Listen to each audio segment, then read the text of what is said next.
le thil tu ta chu bai le voin hi ni som ni October ni som ni nia Diwali happy Diwali oh tuna hen dar khatari to a ke mai in afternoon right oh mi phang thang vel lek vatan pe ve me nge video masala ma hang kalo soi to voin kan right don ka tiam ase enge mohar sanna wangi kan right le thei talawa right lo to pa ya ka te chon lam panga ke mai in kan chuak lak ve le lok don ania video te mi lo thir sak turin sok mal chewa khua hi tun lai khua hi nuam to em maya thasik khua fur kho thiang te pola niang chu ro hi la sura khopa to bar tha top lampang chho la chan to a ro tui la tla reng boka chung vel chu kan ni ka bai ke test ka du shim boka na ma video masala te poka kan khoi neu na te karon da to a khangvel kha enge an te reng ti te test ka cha ka chu tayar hi performance ka chak shim boka chhuak pui nge ka du wain ben ke man kan chuak san don ni chu camera mount hi ka sik soi tlemin test lem lo in ka pho to lo he de ula ka he ma hi mo man so va tem el chet la ngai don ni dik lo lak ka langa lan char nga mui fa nga chun thil ka lei lo wa mui fa nga chun thil ve lei tu mi la thau me mui fang te hi tlan chung a rei vak lo wa heta tanga mui fang kal chung le kan ina tanga silai mol ve thlen chung ai nang deuh thua fang ka ring voin po traffic ka jam neu newa leitan chuk rengwa ta po ka ding thari khop me kho chung tlan lovin ram hlun kong hoi lama trai ka kala chu ti chung po chu anin ina khan dar som pani pel setin ka chu kha tilai ka dar khat ve la ka thlenga chu dar ka khat ton chu hun ka mang ta tho ti na ni chu traffic jam hi na sa train khop mai he te lam pangkong hi anuama tlan po nuama amun hami mui fang vel ta poi nuam ka te em ma se kal hi pe om lo thina chan chu kanan in atangin kan dutlang le tan a kanom ta atilai kho chung pel tur ringot pan tlan turi thui do tu ma torkar in je pe char hi ngai thina wangin ngai to la dutlang atangin ta kulikon theng mo silai mol vel va theng tur chonin aizol kha pui chung zong kha kan suar tlon phei ta thak zela ara sa war lai phei chonin ti fulo jong an tang phei chau zela mo ang ka khan china ti dam ni ka chuak tam tok lo thin zing kar tak ma te chon zeta chuan traffic jam tung chang bok kha sei chun som tai la traffic jam hi na sa thei khop me tun lai phei chu jam teu renga ma ti mai ton bong kon kan pal chang tam ber bong kon bor vel ta pei kha chuma jam tu reng rot mai hian ka sia in tlan chok hi a boi thak khop mai tuna po in tlan chok kan thla dul dewa an jam ta tu mai ni kha chan chu in tlan chok wang bok in tlan chok kan ti rei tu wang bok khi ka pu lo thei lo ke chon atira in tlan chok an chin an tia in tlan chok khi mana po ka soi to an soi chun som tai la effective rei vak lawang in tlan chok hi mo tuna po effective to lo ni hi berana chan chu atira te chon rei lo te chu effective nge yang tlan chok an tle ma se khata khanin anei in an label zel mo tlan lo ni man tur kha wang han two wheeler abikin two wheeler pum na sa em maya in tlan chok tlan lo ni man tur ta nan tia ti khan anei nan le zela ke ni te po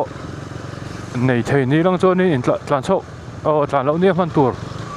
ta chu ka lei ve de yang mo ang vel kha ni real tu te po hian an the thawang ma se thla dul top pin ngam to lo ni per hian a lang ka ti ke ma ka ngai ta me ni chu han thla dul top ta silang chun kai no na sa don lo tu ka kan khopui chung kong a zau bel to si lo wa kong kan nei bel to chung bok si lo wa ta wang khan tuna hian tlan chok hi thla zalen ta selang chuanin kan jam mup don ti chu chiang reng enge kha enge chan kan ti chuan a tir rang in tlan chok kan ti wang kha ni mai a mihring pawh kan punga lir thei chu pung don meu mai ma se heti em at pung tur hi chu ni lo lom lir thei mo tulai a lir thei chu a bekin two wheeler le har to si lo wa lo nin ol sam tak takin lei chho thei a pun na lam control chuang si lo wa tlan chok tur lam in control thum ringot char mai hi chu a fu ber lo ka ti khop mai ke ko hian enge ngai dan comment lama te por share taula a thao me e tu ko ngai dan karon sei ver shim ni chu a lak lo ko zo vek to mo tu na hian winter po holiday nia dan chok an tama dan lo ni lo a ko pui chung chu jam na sa khop mai e office kal hun lai ma ka tiang office ban hun lai ni lo wa po bong kon po kan ding rai khop mai ka ta yar thar chu nung triple xr ka man ka thar ka lei ka ti kha a thar khop mai 140 ni ka bai ka ta ni chen he adventure ta ni chen tok chi amo adventure nung a ke nung hi 130 chau ni one size ka tin na liana a eloi hi a ar vak lo wangin 150 ti ba ka chu wangin muam zo lo ka ti mai 140 hi tok chi a look sport thak da ya a grip po thapian don khal china hian a ma hi la om lo wangin ma ka thak thei lo wa tum kar chawa chuan tam chuan thak thei tur angai la chuan a suspension na ma lampang kan khoi zeu kha tlem chuan a siom deuh chuan ka sia enge an don ni kan en chho ze langa a do thu sam che chu la ni lo a so he la dik che lo a so zal lo a so nom le lu tuk so zal lu tuk turang kha jong ka bei se lo ma se a ma ai chuan tlem chuan in ti siom deuh la ka do lo wangin na sa thayang bara chung zong na ti ngal vak kha karil ro ani chi lo a tlem in ti la ti chho bek la that dan tur chu chok mayang dia karil ro nia chu wangin a oil ha tlem kan thun bel zeu kha nia ka chung sa pon na kina an la sei don nia sei thui vak sei lo wang exhaust po restrictor ka vole ta ti hian hei sokri nen kana dang lam hretam a se ring chuang mi lo ta beng cheng mi lo a stock nen khan rin zong te tai len an deuh reng ringa ma se ari dan kha adang lam ta chuan a looks kha thak bok ta kha du chan pakha chani bok ta mo a restrictor tel lo kha chuan in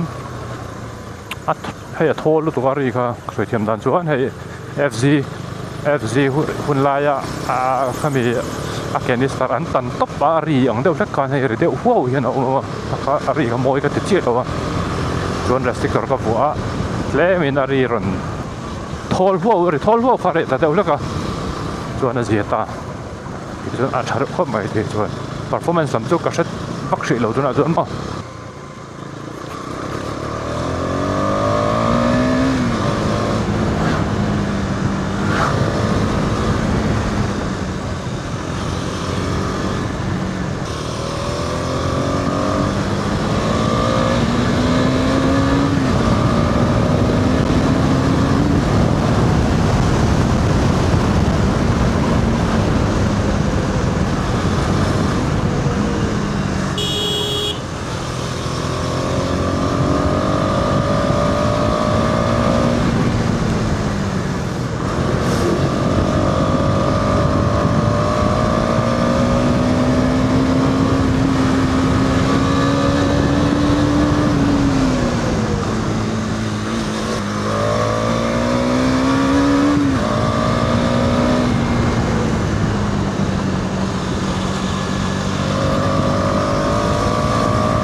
ngon về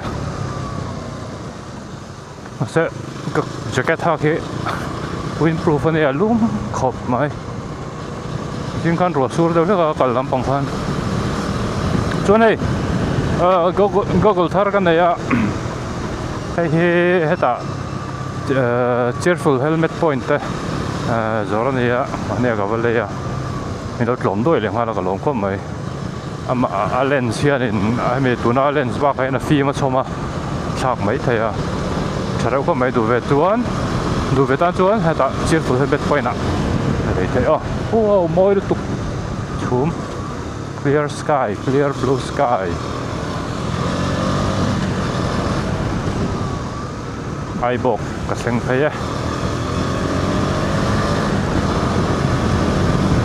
đã khát lên chân về rồi thôi cái lúc chạm về đâu là anh mặc cái lâu à chuan helmet hi sorry camera hi cam mount hi cái thà cái ấy he đâu là cái này sir đâu là cái video hi center chặt lâu mấy thầy à MX helmet thì cái khung tầm vóc lâu à với những cái làn tuổi đó thì cái khung vềเลยcái khung khá đón thổ cái sỏi đâu mà xếp với lâu vậy cái thứ này hi đây là grip bot trả nung chu nó lâu sim chuan mui phang à chọn là trang đâu là có chuan video trên khata rồi na comment về thế mà trang rồi yang comment chan hi tai nếu hi cái bị lâu đâu lắc chuyện à mình lâu đâu lắc vọc nè like thì về đâu pop up để mất chuyện à làm trang đâu lắc vọc với cái right đó chan nó hun cái này thấy chuan video comment hậu về cái này chia số cái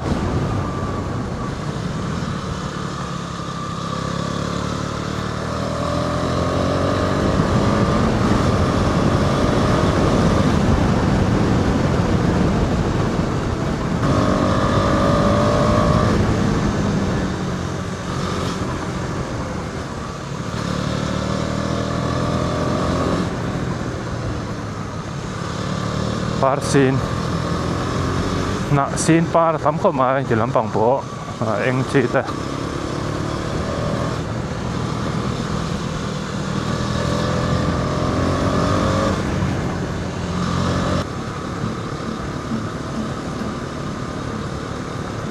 thiên lộ thật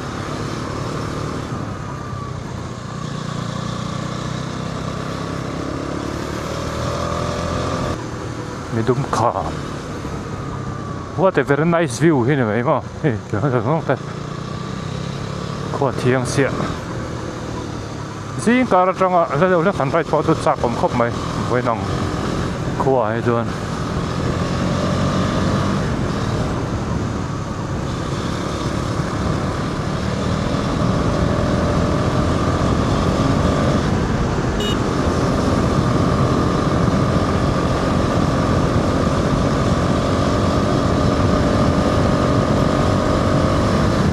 Midum khám sâu hết. Cái này vắt lẩu thuyền á, rùa sủi phải luôn lấy tụi nó mà lúng trà thì cái là mọi người lẩu đâu rất thuyền. Khám phá là po anh tiếng nghe đây đâu rất to, cả là để bè rất không à, lúng trà. Ai tên những cái gì à?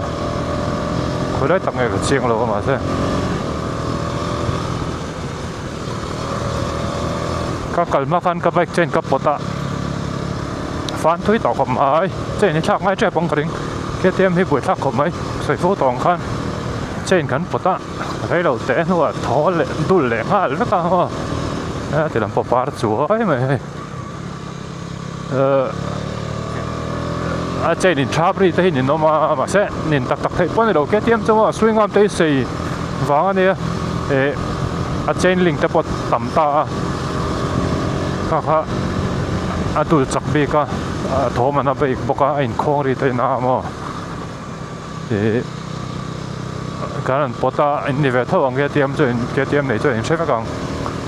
bota rây đầu té cá khát về lek cá khát bao hi bao ngày tập cái này đại chiến đầu tu nạp ở trên này gửi tàu lắm bằng ngày hết luôn กับปตะอะไรเราเตะบายบายรันตุลเลยฮะแล้วมั้งตุลได้เป็นอมหน่วงอะไรเงี้ยไอ้ชาบริชุบอะไรเงี้ยว่าเสร็จแล้วตุลบักก็มีให้ตุลนี่นะตุลเด็กข้านะอมตุลเป็นต่อช่วงเราข้านะอมแรงตาจวนปวดเลยละนู่นลูกตุลเลยฮะละที่ข้านมั้ง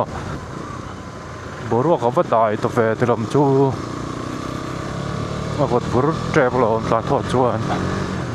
รถจานเนี่ยไม่เท่หูจัด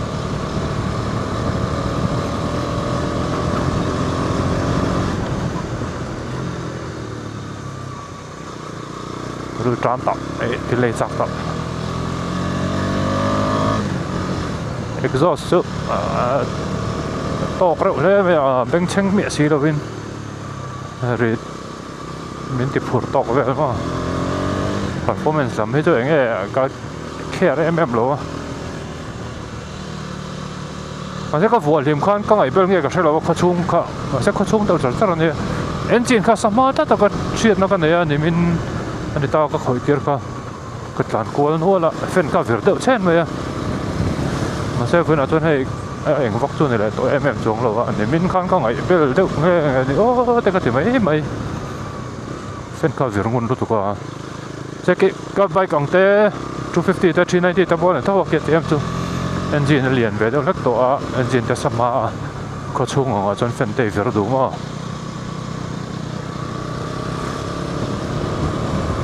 aftermarket exhaust ชุ่มๆตัวนี้มีหน้าพวกก็สวยตัวค่ะสวยนั่นแหละไตแล้วกันถ้าเรื่องว่าตาจักตัวรอกันถึงห้างดที่ดิกจงแล้ววะตามexhaust ถ้าเรื่องว่ากันจักไปโลไว้จุดไปยังอ่ะไว้ถ้าไปจวนนี้ไปกับจุดtechnically จวนนี้ชัดผ่านไม่เทียมาเสียตัวไล่ไปจริงอ่ะจวนนี้จังกังตัวมั้งเทคโนโลยีจังกังตัว exhaust กันถ้าเรื่องว่ากันที่ป่วยเวกเทียair ค่ะชวนให้มันรถตุกข้าเนี่ยป่วยเทีย engine ชิมจูให้มี exhaust จังอ่ะให้มี back pressure ให้ป่วยหมดตามมั้งข้างเวลาบางข้านี่stock exhaust นี่เรา exhaust ดังกันมันเฮียน engine performance ที่ป่วยเทีย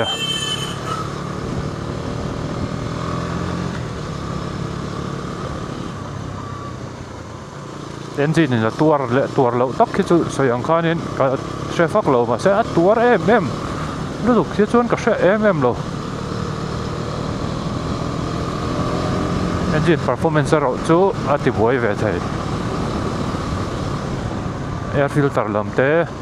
air valve ลำเตะกันค่อยดังลำแต่เราจวนสวยสวยเจ้าตัวเตะปวดทำมาแข่งไปแจ๊บไม่ฟังตอนนี้คุณที่ก่อนเวลาจังคันดาร์ขัดเวลาก็ชัวร์ก็ขัดมันก็ขัดร้านนี่จู่ก็จอดเซลบอกว่าที่ลูกเองมันเรื่องจ้างคนไรมันจะบอกกันจอดก็แล้วจอดสวยยัง welcome to มวย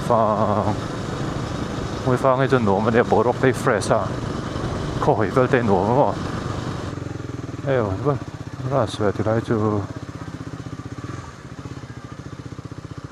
แต่จริงล็อกแมวปีนูเตยจูปราสเวที่เลยกระตุ้มเอาเลยให้ทีไรเห็นก็จอดแล้วก็ไม่ฟังเปียเดี๋ยวละกับวิดีโอน้องเบอร์อินคอมเมนต์เฮาเวลเริ่มชานไปอินเช่นติดแม่งช้างเตียชานตัวรมลบวักเราโปะค่ะเรียกสันเวลตั้งละมาโปะเตียงมาสับเบอร์จังอินจนเรารวดสร้างที่เห็นฟาร์สสันเตียก็เราไหมนิ่งหันไม่จวนโดดเลียเห็นเราทันล่วงเราเตะฟาร์สเริ่มที่เวท่านี้ไปเราไหมจวนโจเซฟฟานไอเฮียนินฟาร์สเริ่มที่บอกว่าก็ล้มถึงก็ไม่จวนนารูโต้ที่นี่สารอะไรเท่าเวลาเริ่มเตียเริ่มจัง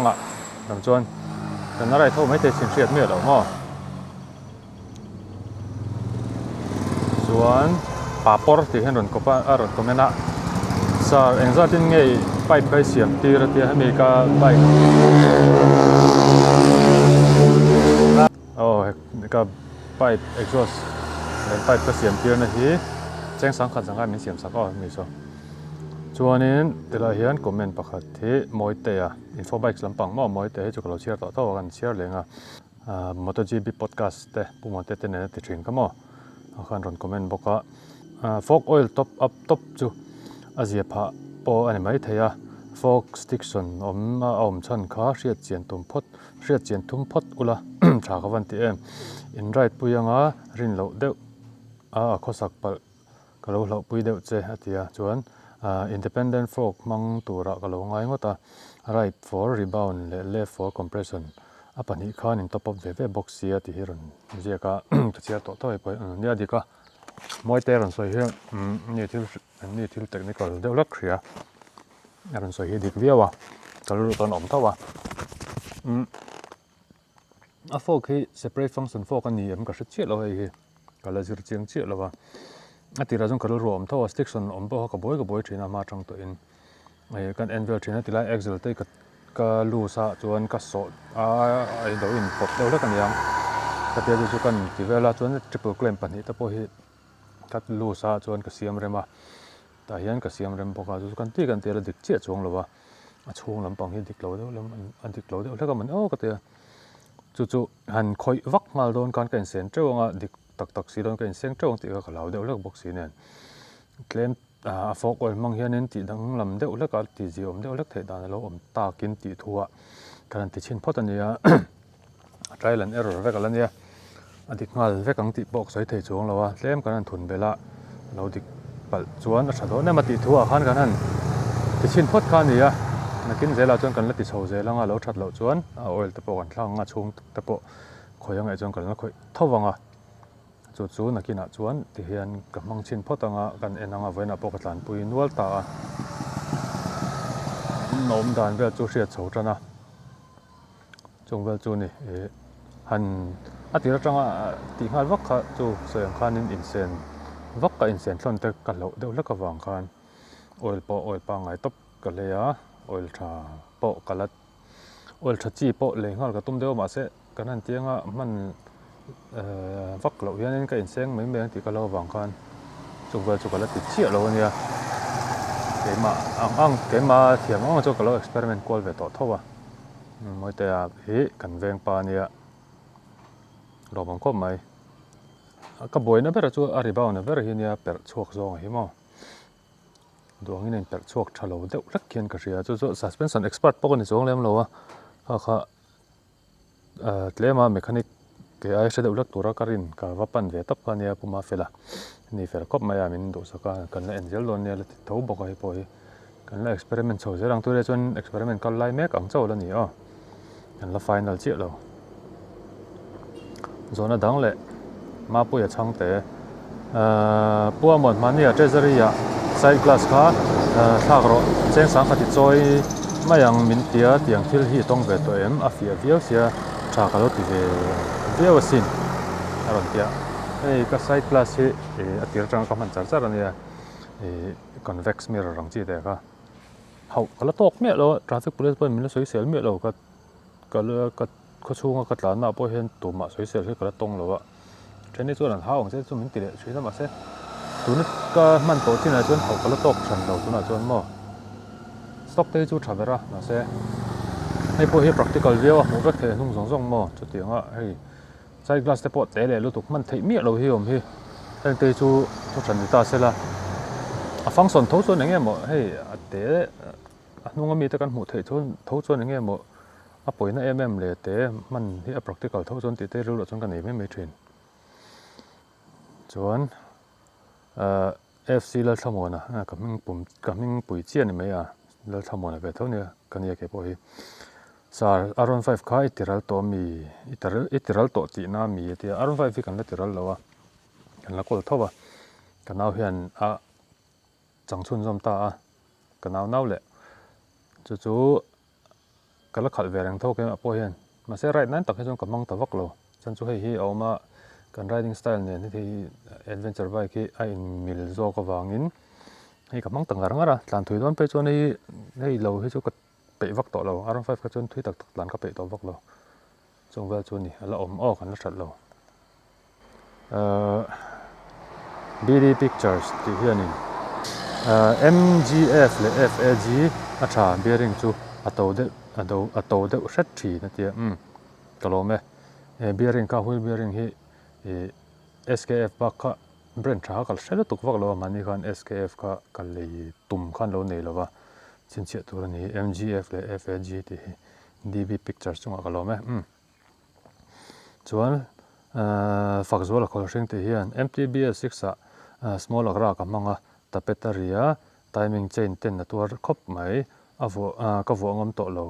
kar khat vel che ka mang man tia hemi takhe chu ka hre thui big wak lo exhaust thak chung chang vel khan eng ka bike takhe chu tuna ka ti dan hian hemi en ken chau hian ta kan thla kan noya hian hei en tawla box lian pui lo ma hei eng tam tak ra control do na so mi so a ken start po so thon top men ring mi lo ta ni thung ra chu ni chuan aftermarket exhaust thak hian in bike ka tor lo chung chang kha ni thei ta tuna mi po kha nia bike na alo mil vak lo chuan tor ve theina chance te po am thaw ma se tam zok a chuan thlak top hian in engine in lang khop lei lang hal fut khopa a tor mat tur he kada hre tuk lo ke ma experience na mo tu ba chu ni chuan lorin zuala hian in sar i logo AC sprocket aqual ida kha nal zok dai sin na tia ne ka kha kasiam tawak lawa kami aqual chi kha ma saber ania kha stock poi ka nei to wak lan ka hria design po kha siam thei chuan lo manga ma se ka siam to thri lo ka lo me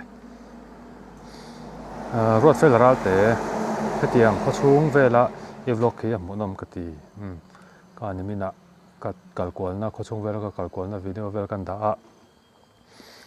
tiang kha lo hlut tak tak enom thina ma se ti rang hi har sa ve mo ka ti thinang ka ti right na chau ni lo deuh lek po hi ma se la hun nei dan na zir lo ba ka a boi thak ve deuh lek thina ka tiang ti rang ka mo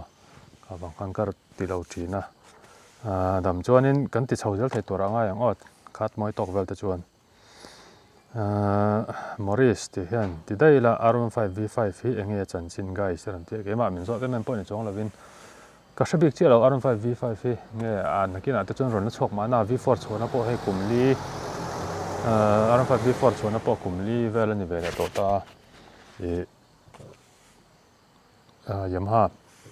Yamaha lampang chon ron la ti chok vele mai tur anga yang chok tar thadeu lek mo chuan Yamaha po hem bike eng mo thar chun nei don ni mai thei kumin chho vela chuan an la soi chi lo na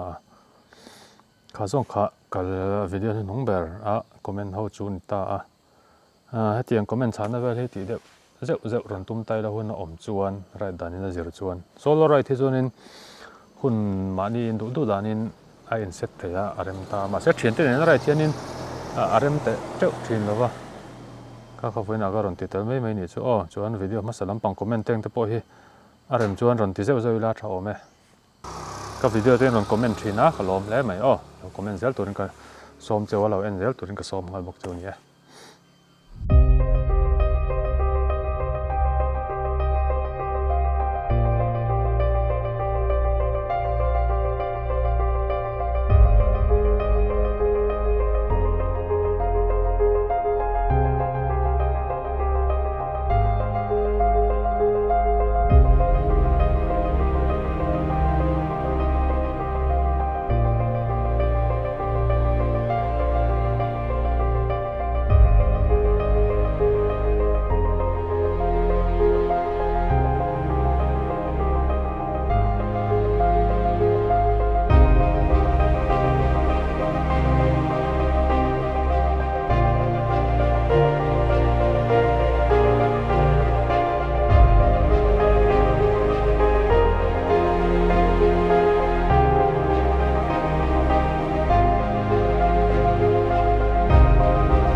thum le chan ve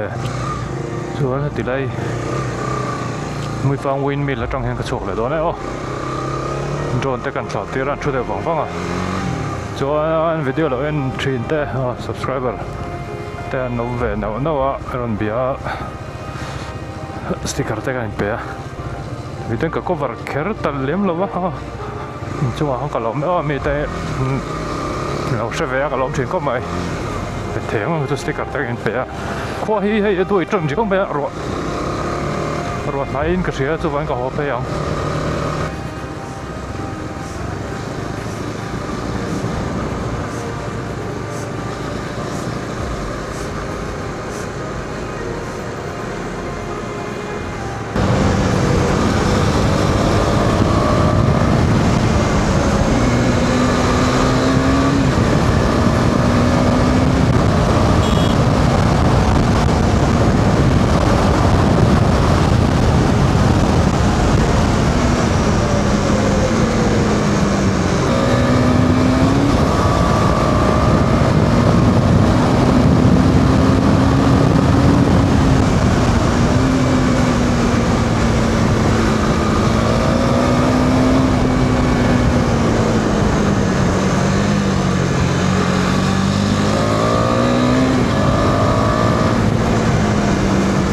tila hi Aizawl bypass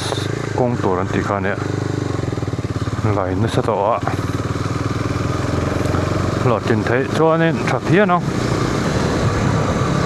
ti khan silai mol tu theng chho le trap to a dali le chan pe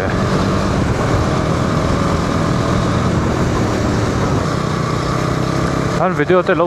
du tok le don to mai la tho me ai silai mol ka thleng le to darli le chan ve rita